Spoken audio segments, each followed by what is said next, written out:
দামামা বেজে গেল পশ্চিমবঙ্গের নির্বাচনের প্রথম পর্বের। সেটা হচ্ছে সব থেকে গুরুত্বপূর্ণ অংশটি, যাকে বলে এসআইআর। যে এসআইআর প্রক্রিয়া নিয়ে বিহারে এই রকম রাজনৈতিক তাণ্ডব চলল, সেই এসআইআর প্রক্রিয়া পশ্চিমবঙ্গের বুকে শুরু করার প্রথম পদক্ষেপ নিয়ে ফেলল নির্বাচন কমিশন। আর আজকের পর্বে আমি আপনাদের সামনে জানাবো যে কোন জায়গাতে গিয়ে, কোন ওয়েবসাইট থেকে আপনি আপনার এবং আপনার পরিবারদের ভোটার লিস্টে নাম রয়েছে কিনা আপনারা জানতে পারবেন। তার কারণ নির্বাচন কমিশন, পশ্চিমবঙ্গের নির্বাচন কমিশন, তারা সেগুলো আপলোড করতে শুরু করেছে। সেই জন্য 2002 সালে আপনারা জানেন যে বিহারে যেমন 2003 সালে এসআইআর হয়েছিল, তারপরে আবারও 2025-এ হলো। পশ্চিমবঙ্গে 2002 সালে এসআইআর হয়েছিল, তারপরে আবারও 2025 সালে এসআইআর প্রক্রিয়া শুরু হবে। এবং সেই কারণে বেস তালিকা হিসাবে 2002-এর তালিকাকে পাবলিশ করতে শুরু করেছে নির্বাচন কমিশন। আর আপনি যদি দেখেন এই ওয়েবসাইটে আপনার নাম রয়েছে, আপনার লোকসভার অন্তর্গত বিধানসভা কেন্দ্রে যদি আপনার অঞ্চলে আপনার নাম থাকে, তাহলে ধরে নেবেন যে আপনার এবং আপনার পরিবারেরা নিরাপদ। আপনাদের আর কোনো রকমের ফর্ম ভরতে হবে না, বা আপনাদের এসআইআর প্রক্রিয়ার জন্য কোনো তথ্য ডকুমেন্ট জমা দিতে হবে না। তাই এই কারণে আজকে অত্যন্ত গুরুত্বপূর্ণ পর্ব একদিকে হাজির করেছি। অন্যদিকে মমতা বন্দ্যোপাধ্যায় কার্যত বলা ভালো তেলে বেগুনে ইতিমধ্যেই জ্বলে গিয়েছেন। খুব স্বাভাবিক ব্যাপার, তার কারণ এসআইআর প্রক্রিয়া যদি হয়, তাহলে রাজনৈতিকভাবে মমতা বন্দ্যোপাধ্যায়ের জন্য একটা বড় চাপ। আর এই উত্তেজনাপূর্ণ আবহে আপনারা অন্তত নিজেদের পরিবারের সম্পর্কে সচেতন থাকুন। আর রাজনৈতিক তথ্য তো আজকের পর্বই আপনাদের সামনে শোনাবো। নমস্কার, welcome to simple as ABC. আপনাদের সকলকে স্বাগত জানিয়ে শুরু করছি অত্যন্ত গুরুত্বপূর্ণ একটি খবর। আমি আপনাদের সামনে দেখিয়ে দেব এবং একেবারেই কিভাবে যাবেন, কোথা থেকে আপনি এবং আপনার পরিবারের নাম চেক করবেন। ভোটার লিস্টে 2002-এ যদি আপনার বা আপনার পরিবারের নাম থেকে থাকে, সেটা চেক করলে আপনি পেয়ে যাবেন। নির্বাচন কমিশন সেই তথ্য 2002-এর এসআইআর প্রক্রিয়ার তথ্যগুলো তুলতে শুরু করে দিয়েছে। সেখানে যদি আপনি আপনার নাম দেখতে পান বা পরিবারের নাম দেখতে পান, তাহলে নিশ্চিতভাবে আপনি নিশ্চিন্ত। এমনকি পরিবারের নাম যদি না থাকে, ধরুন আপনার নাম রয়েছে, আপনার ছেলের নাম নেই, তা সত্ত্বেও আপনার ছেলেরাও নিশ্চিন্ত। আপনার নাম থাকা মানে আপনার নাগরিকত্ব প্রমাণ, মানে আপনার ছেলেরাও এদেশেরই নাগরিক। সেই জন্য একটা অত্যন্ত গুরুত্বপূর্ণ তথ্য আজকে দেখাবো, কিভাবে স্টেপ বাই স্টেপ আপনারা যাবেন নিশ্চিতভাবেই। কিন্তু তার আগে আমি কিছু তথ্য আপনাদের সামনে বলবো। আমি আপনাদের সামনে মহুয়া মৈত্রর একটা বক্তব্য শেয়ার করব। আমার অত্যন্ত খারাপ লেগেছে, ভারতীয় হিসাবে আমার ব্যথা লেগেছে। আশা করি বক্তব্যটা শুনলে আপনারও ব্যথা লাগবে। তার কারণ আমরা তথ্যটা বিশ্বাস করি না। মহুয়া মৈত্র বলছেন যে এই মুহূর্তে কে ভারতে আর থাকতে চায়। একটা ডিবেটে তিনি বলছেন, ভারতে আর কে থাকতে চায়। এখন বাংলাদেশও হেলথ সেক্টর থেকে, জিডিপি, বিভিন্ন দিক থেকে বাংলাদেশ নাকি ভারতের থেকে এগিয়ে রয়েছে, মহুয়া মৈত্রর দাবি। তিনি বলছেন, আমি তো বর্ডার এরিয়া কনস্টিটিউশনের একজন নেত্রী, তো আমি এ সমস্ত জানি। ভারতে আর কে থাকতে চায়, সবাই বাংলাদেশেই এখন প্রেফার করে। ওখানে জিডিপি ভালো, ওখানে নাকি হসপিটালিটি, এই সমস্ত ইন্ডেক্স সেগুলো ভালো। এটা কে বলছেন? তৃণমূল কংগ্রেসের এমপি। লজ্জা লাগে বন্ধুরা, লজ্জা লাগে। দেখুন, বাংলাদেশ আমাদের ধারে ভারে কোনো দিক থেকে যে এক অংশও বড় নয়, সেটা তারাও জানে। কিন্তু এদৎসত্ত্বে বাংলাদেশিদের মধ্যে, বাংলাদেশি মুসলমানদের মধ্যে অন্তত জাতীয়তাবাদটা রয়ে গিয়েছে, যে তারা নিজেদের দেশকে এইভাবে ছোট করে না। এবং তাদের কোনো রাজনৈতিক নেতৃত্ব যদি এই ভাষায় কথা বলতো না, তাহলে বাংলাদেশের নাগরিকরা তার তীব্র প্রতিবাদ করত। আর আজকে দেখুন মহুয়া মৈত্রর এই বক্তব্যটা আমি শোনাবো আপনাদের আগে, শুনে নিন আপনারা। আমি তো অত্যন্ত ব্যথা পেয়েছি, তার কারণ আমি মনে করি আমার ভারত মহান। যারা মনে করে না তাদের ভারত মহান, তাদের এই দেশে থাকার প্রয়োজনীয়তা কি? যদি মনে করেন বাংলাদেশ ভারতের থেকে শ্রেষ্ঠ, বাংলাদেশের নাগরিকত্ব গ্রহণের জন্য প্রসেস শুরু করতেই পারেন, যদি আপনার ইচ্ছা হয়। যদি মনে করেন সেখানে গিয়ে আপনি বেটার লাইফ পাবেন। শুনে নিন মহুয়া মৈত্র, তৃণমূল কংগ্রেসের সাংসদের বক্তব্য শুনুন। Tell me one thing, I have a border constituency. Who wants to live in India now? I have Kushtia on the other side and Nadia. The GDP, the health indicators and a lot of things in Bangladesh are actually better. Please let Narendra Modi and Amit Shah get this out of his head, that the whole world wants to come and live in India. What is শুনলেন? তাহলে ভাবুন, একটা এমপির যদি এই ধরনের বক্তব্য হয়, বাংলাদেশ প্রীতি কতখানি বুঝতে পেরেছেন? তাহলে কি এটাই যে বাংলা ভাষার উপর এই দরদটা, আসলে বাংলাদেশের উপর দরদটা তৃণমূল কংগ্রেসের, সেটাই কি বক্ত হয়ে যাচ্ছে না এই সমস্ত তৃণমূল কংগ্রেসের নেত্রীদের কথা শুনে? আমি মমতা বন্দ্যোপাধ্যায়ের কথা শোনাবো, কিন্তু তার আগে একটা অত্যন্ত গুরুত্বপূর্ণ অংশ আপনাদের জায়গায় আমি নিয়ে যাব।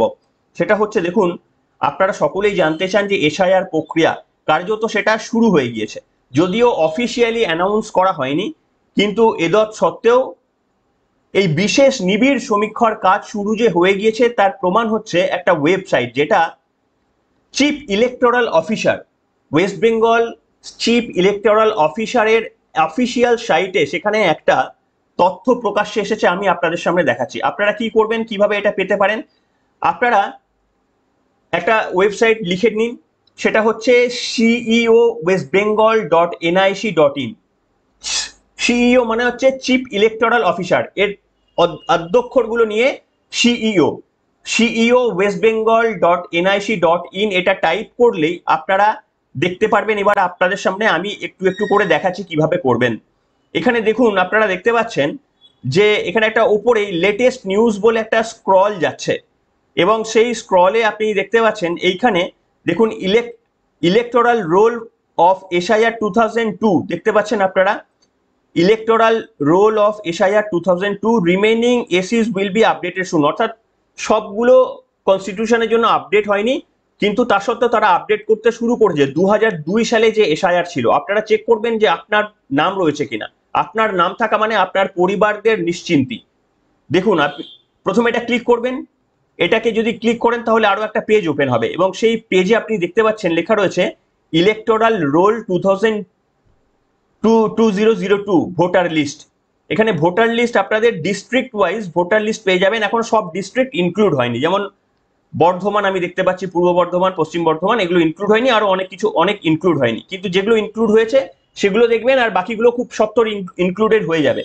এখানে দেখুন কোচবিহার, জলপাইগুড়ি, দার্জিলিং, উত্তর দিনাজপুর, দক্ষিণ দিনাজপুর, মালদা, নদিয়া, হাওড়া, হুগলি, মেদিনীপুর, বাঁকুড়া, এই কয়েকটার ডিস্ট্রিক্টের জন্য ভোটার লিস্ট 2002 এর পাবলিশ হয়েছে। এবার ধরুন ফর এক্সাম্পল আমি কোচবিহারে ক্লিক করলাম, আপনি যে ডিস্ট্রিক্টে সেই ডিস্ট্রিক্টেটা ক্লিক করবেন।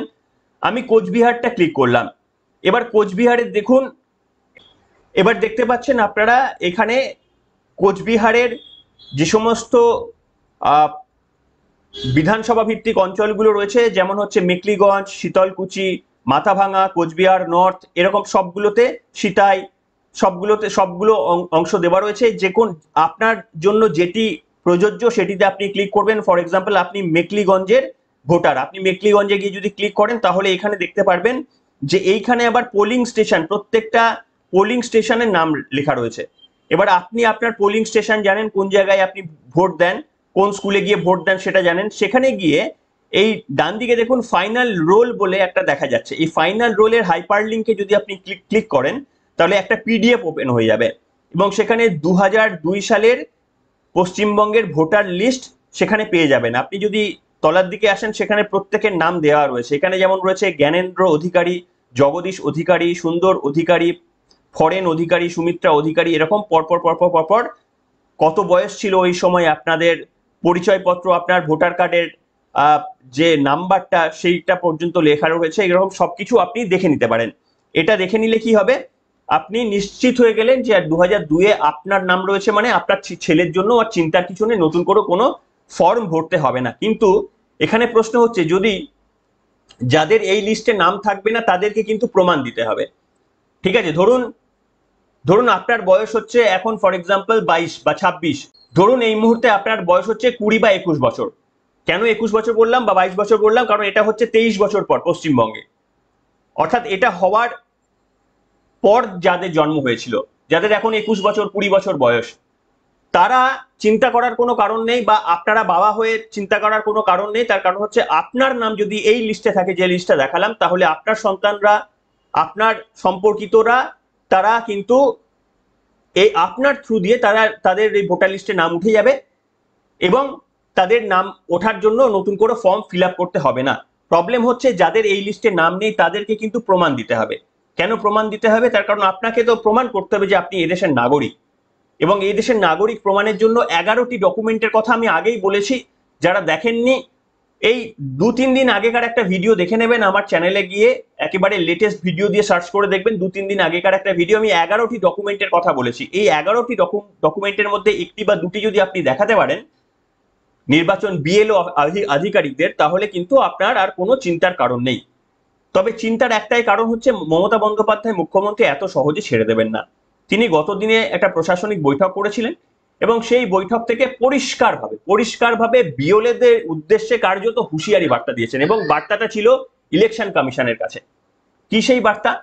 না, বার্তা হচ্ছে যে কোনোভাবে যদি বিএলওরা কারুর নাম বাতিল করে দেয়, প্রথমে তিনি বলেছেন বিএলওদের যে তোমরা কারুর নাম ভোটার লিস্ট থেকে বাতিল করবে না, তার কারণ তোমরা রাজ্য সরকারের এমপ্লয়ি, আর নির্বাচন কমিশনের এখনো পর্যন্ত ভোটের আগে তাদের হাতে ক্ষমতা যায়, কিন্তু এই মুহূর্তে আমাদের হাতেই ক্ষমতা রয়েছে, আইন শৃঙ্খলা আমাদের হাতেই। কাজে তোমরা কারুর নাম কিন্তু বাদ দেবে না, আর যদি বাদ দাও তাহলে মাথায় রাখতে হবে তোমরা কিন্তু ভোটের পরেও আমাদের অধীনেই কাজ করতে হবে। আসুন মমতা বন্দ্যোপাধ্যায় কি বলেছে এই জায়গায় একবার শুনে নিই। এই যে পশ্চিমবাংলা থেকে প্রায় 1000 লোককে নিয়ে গেছে ট্রেনিং করবার জন্য দিল্লিতে, আমি জানতামই না। এটা ডিএমদের উচিত ছিল অ্যাটলিস্ট আমাদের ইনফর্ম করা, আমাকে না করুক সিএসকে ইনফর্ম করা। আপনারা বিএলও যেসব লিস্ট করেছেন, বিএলওদের কাছে আমার অনুরোধ থাকবে ভোটার লিস্ট থেকে কারো নাম যেন বাদ না যায় সেটা দেখার। মনে রাখবেন, ইলেকশন কমিশন তার নোটিফিকেশন যখন হবে ডেট অফ ইলেকশন, তখন থেকে এটা ইলেকশন কমিশনের আন্ডারে যায়। তার আগে স্টেট গভর্নমেন্ট, আবার ইলেকশনের পরেও স্টেট গভর্নমেন্ট। সুতরাং এটা মনে রাখবেন, আপনারা চাকরি করেন স্টেট গভর্নমেন্টের, কোনো মানুষকে অযথা হ্যারাস করবেন না। যদিও আজকে কেস আছে বলে ডিটেলস শুনলেন, এটাকে আপনারা কিভাবে ব্যাখ্যা করবেন, ব্যাখ্যা করে নেবেন, তার কারণ এটা ব্যাখ্যা করার জন্য কোনো বিশেষজ্ঞ বা কোনো ইউটিউবারের প্রয়োজন হয় না। আপনারা পরিষ্কারভাবেই বুঝতে পারছেন যে মমতা বন্দ্যোপাধ্যায় এটা রণাঙ্গনী যুদ্ধাংদেহীর মতো মনোভাব নিয়ে মুখ্যমন্ত্রী এটাকে দেখছেন। আমি তো বললাম আপনাকে, বিহারে তো 56 লক্ষ, এখানে যদি 2 লক্ষ ভোটার বাদ চলে যায় না, মমতা বন্দ্যোপাধ্যায় 34-এর মমতা বন্দ্যোপাধ্যায়ের রূপ আপনারা দেখতে পাবেন আরো একবার। জানি না তাকে স্বাস্থ্য তাকে পারমিশন দেবে কিনা, কিন্তু আমার অত্যন্ত উদ্বিগ্ন, আমি ব্যক্তিগতভাবে যদি বলেন, পশ্চিমবঙ্গের রাজনীতি এতদিন ধরে দেখে আমি ব্যক্তিগতভাবে উদ্বিগ্ন। আমি চাই শান্তি শৃঙ্খলাটা বজায় থাকুক, কিন্তু আমি ভেতরে উদ্বিগ্ন যে এই প্রশাসনের ভোটের ওপর চাপ সৃষ্টি হয়, বিশেষ করে তাদের ওই যে ব্লক ভোট রয়েছে সেই ব্লক ভোটের ওপর যদি চাপ সৃষ্টি হয়, তাহলে কি ঘটনা ঘটতে পারে আমরা সিএএ, এনআরসি, তারপরে এই ধরুন কিছুদিন আগে ওয়াকআপ অ্যামেন্ডমেন্ট বিল নিয়ে যা হলো সেগুলো আমরা জানি। কাজেই আরো একবার মমতা বন্দ্যোপাধ্যায়, জানি না আমি আর বাকি সেন্টেন্সটা কমপ্লিট করতে পারবো না, কিন্তু আপনারা ভেবে দেখুন যে মমতা বন্দ্যোপাধ্যায়ের বিরুদ্ধে যদি ভোটের কোনো এই নির্বাচন কমিশনেরও কোনো যদি পদক্ষেপ যায়, তাহলে বুঝতে পারছেন পশ্চিমবঙ্গে কি ঘটনা ঘটতে পারে। নির্বাচন তো অনেক দূরে, এটাই সব থেকে আশঙ্কার বিষয়। তার কারণ মমতা বন্দ্যোপাধ্যায় জানেন নির্বাচনে জিততে গেলে আগে প্রথম পরীক্ষায় পাস করতে হবে, সেটা হচ্ছে এই নির্বাচন কমিশনের এসআইআর। এই এসআইআরটা যদি মমতা বন্দ্যোপাধ্যায় হেরে যান, তাহলে নির্বাচনেও তিনি হেরে যাবেন। আর ঠিক একইভাবে বিজেপি, আমি সিপিএম কংগ্রেসকে ধর্তব্যের মধ্যে এই কারণেই আনছি না, অন্তত এই 2026-এ, তার কারণ প্র্যাকটিক্যালি তাদের পক্ষে সম্ভব নয়। তার কারণ তারা ভোট কাটতে পারে, কিন্তু তারা ক্ষমতায় আসার মতো জায়গায় এই মুহূর্তে তারা নেই। তো রইল বিজেপি। কাজে বিজেপিকেও একইভাবে যদি ক্ষমতায় তাদের আসতে হয়, তাহলে এই প্রথম যুদ্ধে তাদের জয়লাভ করতে হবে, যেটা শুরু হয়ে গেল, দামামা যেটা বেজে গেল। নির্বাচন কমিশন একেবারে প্রথম স্টেপটা নিয়ে নিয়েছে, 2002-এর এসআইআর লিস্টটা তারা পাবলিশ করতে শুরু করে দিয়েছে। এর পরেরই পদক্ষেপ হচ্ছে বিএলওদের ট্রেনিংও দেওয়া হয়ে গেছে। এরপর বুঝতে পারছেন আর কি বাকি রয়েছে? বাকি আর কিছুই নেই, আপনাদের বাড়ি বাড়ি গিয়ে তারা তথ্য সংগ্রহ করবে, বিশেষ করে যাদের নাম এই যে 2002-এর লিস্টে নেই। তাই আপনারা সকলে চেক করে নেবেন এখান থেকে, দরকার পড়লে এই যে ডকুমেন্টগুলো দেখালাম এগুলো নিজেদের কাছে রেখে দেবেন সেভ করে পিডিএফটা। যদি কখনো প্রয়োজন হয় আপনারা দেখিয়ে দেবেন। বাড়িতে যদি কোনো বিএলও অফিসার রয়েছে, ধরুন আপনার ছেলেকে নিয়ে প্রশ্ন করেছে, আপনাকে নিয়ে প্রশ্ন করেনি, আপনি দেখিয়ে দেবেন যে দেখুন আমার তো নাম রয়েছে, আমি নাগরিক, আমার ছেলেরও এখানে জন্ম, তাহলে সেখানে আপনার প্রমাণ করতে আর কোনো অসুবিধা হবে না, আর আপনার সম্ভবত সন্তানদের আর কোনো কাগজপত্র চাইবে না। যদি কোনো কন্ট্রোভার্সি হয় তাহলে যেভাবে যে প্রসেসটা দেখালাম সেই প্রসেসে গিয়ে আপনারা ডকুমেন্টটা সংগ্রহ করে নিজেদের কাছে রেখে দেবেন। এটা শুধুমাত্র এই প্রক্রিয়ার জন্য নয়, এটা আজীবন আপনাদের একটা বড় হাতিয়ার। এটা আপনাদের ভারতীয় নাগরিক প্রমাণ করার জন্য এটা একটা বড় হাতিয়ার। শুধু এই একটা দিয়েই প্রমাণ হবে কিনা সেটা আমি বলবো না, সেটা বলবে কোর্ট, কিন্তু এটা অন্তত একটা হাতিয়ার আপনাদের সামনে। যদি 4টে প্রমাণ দেখাতে হয় তাহলে নিশ্চিতভাবে নির্বাচন কমিশনের দেওয়া এই তথ্যটি অবশ্যই গুরুত্বপূর্ণ। শুধুমাত্র নির্বাচন তালিকায় নাম থাকলেই আপনি যতটা ওয়েটেজ পাবেন, কিন্তু এসআইআর যে বছরে হয়েছে সে বছরে যদি আপনার ভোটার তালিকায় নাম থাকে তাহলে সেটা অনেক বেশি রিলায়েবল। এটা মাথায় রাখবেন।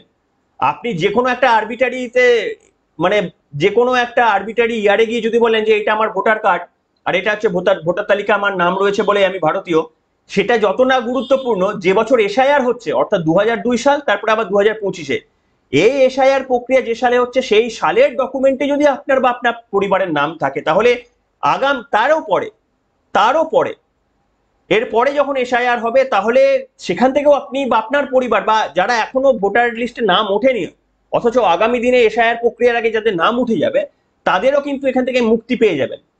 কাজে এইগুলো আপনাদের নিজেদের কাছে সংগ্রহ করে রেখে দেবেন, আমিও সংগ্রহ করে রেখে দেবো আমার পরিবারের জন্য, তার কারণ এটা অত্যন্ত গুরুত্বপূর্ণ। এই কাজটি আপনারা সকলে করে রাখবেন, এটা আমার তরফ থেকে আপনাদের কাছে বিনীত রিকোয়েস্ট। আপনারা এই কাজটি সকলে মিলে করে রাখবেন, সমস্ত পরিবারের জন্য করে রাখবেন এবং তাদেরকে দিয়েও যাবেন এক কপি, একেবারে লিঙ্কটা দিয়ে যাবে, লিঙ্ক এই পিডিএফটা একেবারে প্রিন্ট করে রেখে দেবেন, পিডিএফটা সফট কপি হিসাবেও রেখে দেবেন নিজেদের কাছে। এটা যে কোনো বিষয়ে আগামী দিনে যে কোনো কন্ট্রোভার্সিতে আপনাদের মনোবল বাড়াবে, আপনাদের কাছে একটা বড় হাতিয়ার। আর সেই কারণেই আজকে এই পর্বটা আপনাদের সামনে আনলাম। তার কারণ আমার উদ্দেশ্য হচ্ছে আপনাদের যদি ছোট এইটুকু ভালো তথ্য দিয়ে আমি ভালো করতে পারি বা হেল্প করতে পারি, সেটা আমার এই জীবনের সার্থকতা। তাই আমি আমার ক্ষুদ্র সামর্থ্য দিয়ে প্রতিনিয়ত চেষ্টা করে যাই যে এমন কিছু তথ্য আপনাদের সামনে আনতে যেটা অ্যাকচুয়ালি আপনাদের কাজে লাগে। এমন কোনো মিথ্যে তথ্য দিয়ে ভিউ বাড়ানোর উদ্দেশ্য কোনোদিনও ছিল না, আগামী পথেও থাকবে না। কিন্তু আপনাদের সাপোর্ট অবশ্যই আমার কামনা করি, সেটা যেন সবসময় পাশে পায়। এখনকার মতো এখানে।